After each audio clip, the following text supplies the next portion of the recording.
20 kilos.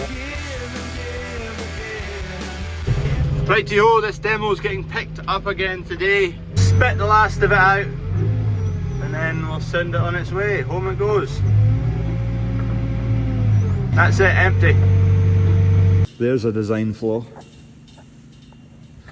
They've started escaping. Off she goes. Thank you very much to Scott Agri and Spreadable for sorting us out with the demo. Okay, these drinkers, these pig troughs, we're using them for the cows in the calving pens, but some of them have issues. Once you remove this wee flap, it reveals a valve that looks like this, that sits in there. I've just dropped a bit through the middle. I'm going to reseal all the joints, but this one in particular, that goes out that. There's a spring that goes in the base, which as you can see, I've just opened it up and it is disintegrated. This trough was spewing water all down the yard, not ideal. I'll see if I've got anything that will replace that. It just gave way in the middle, but if I can get something roughly that length, I'm going to go for this. It's a lot longer than it used to be, but it'll just mean the paddle's a wee bit harder to press. Cows are not going to struggle to press that, are they? See if I can get it back together. That just seats right there.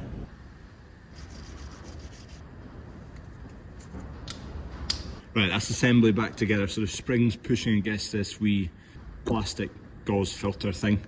It's stiff, but it's not too stiff. I think it'll be alright. That just goes back in there.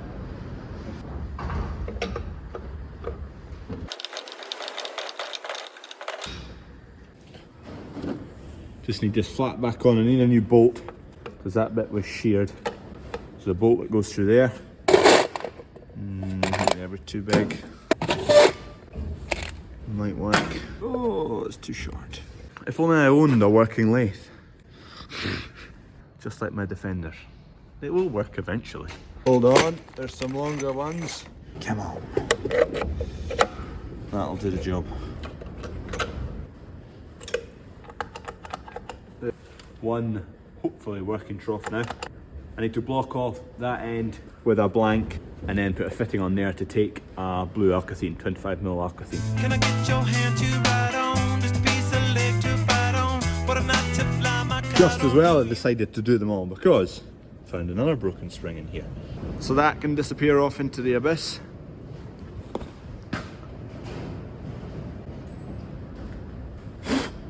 Needs a wee clean there.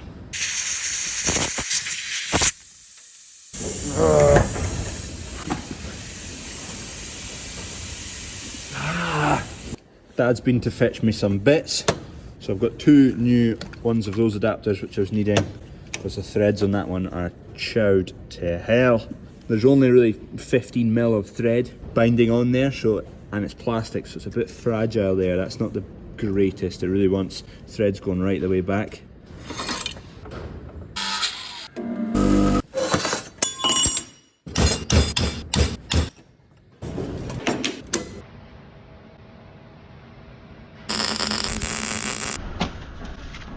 Safety master Stevie back. Cheers, Stevie.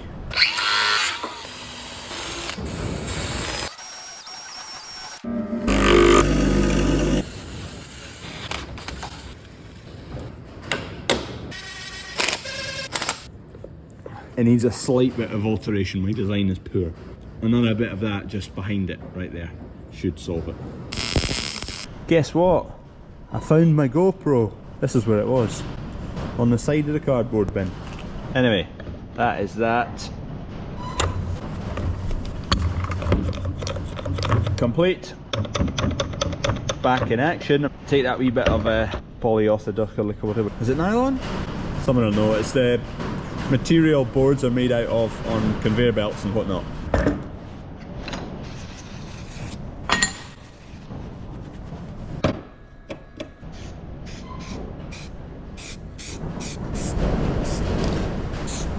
Sorry about the wind, but I'll try my best to stay out the wind. As you can see, this is where the joiners have started working. This contraption here, or all this frame will be coming down again. It's just really a tunnel to guide customers. just to make things easier for the joiner and the customers. But there you go, that gives you a wee bit of an insight. So we've got 1, 2, 3, 4, 5, 6 uprights in, 7, 8, 9, 10, pitched roof, peak in the middle, down to the other side, cover this whole area.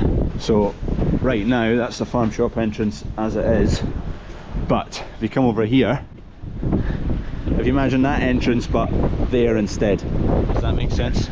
I didn't get a chance to film any of it, but there's a concrete pad in there. These brackets have been made up, galvanised, to hold the posts and bind them to the concrete pad that's down there. We've also gone ahead and put block work in, which is not going to get used, but it's basically future proofing us if this becomes part of a building. So we've got the block work there to build off of. This is likely going to just get tarred over again to seal it off, just to make it a smooth surface if there's people in wheelchairs. Also water flow, when it's howling down the rain, water flows across here and it needs to make its way to that side of the car park where there's a drain. So we don't really want the water to get down in. If we tar that, it just keeps going, which is what we want. So this will quickly take shape, I would imagine, over the next few weeks.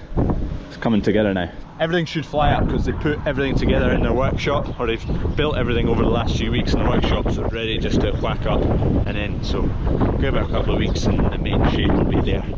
Dad's doing some power washing for summer. Think we're ever going to get the weather to use this bit. This is basically outside seating area, fill it up with tables. There's a few huts with heaters in them. Look at that. Look at that. It's worthwhile doing. It's blowing a hoolie. Just one, please. No lights. Could you grab me the ropes? Okay, I just spotted the tiniest calf that's been born, and there's definitely another one in here. She's closed up quite a bit though. Just waiting on the assistant coming with the ropes. Yeah. Oh, Jesus. Okay, we have just had a premature set of twins. This one's barely alive, this one's doing better. Was almost trying to get on its feet, they're absolutely tiny. Gate lady's just gone to defrost some colostrum that I took off a cow the other day. Because they're so small, they're not going to take much. Now let the cow off so she can get licking them, try and get them spurred into life a bit, because this one's struggling a bit. Sorry about there's a bit of mist on the screen, but because I've lost it and it's been sitting outside for 3 weeks, it's condensating on the inside, so I need to dry it out fully. But I have never seen calves this small. I've probably only ever calved 150 odd cows, so. We've got one seemingly a lot better condition than number 2. Trying to get on his feet, which is good.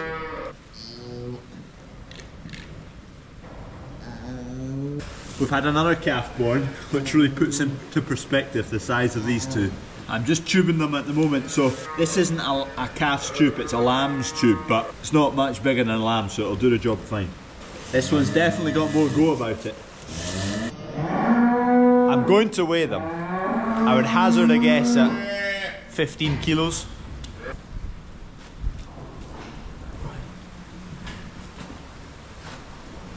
Okay, 19, 20. Bearing in mind a good healthy calf is a good one, 40 kilo. Right, I'm about to let the mother back in. She's kind of chomping at the bit to get into them, so fingers crossed. They've had some milk. This is the poorest of the two.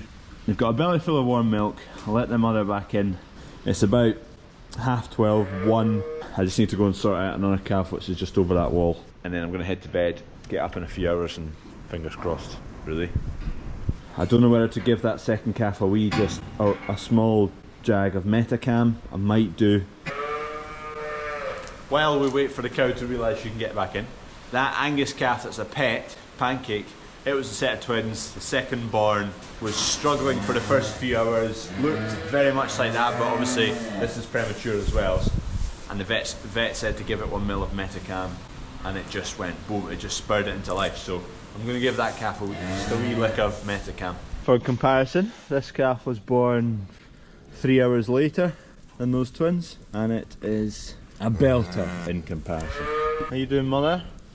Are you going to be nice to me? I think so. I am behind this creek gate, so I feel a bit more confident here. Bull! One more pen to check and then we're job done.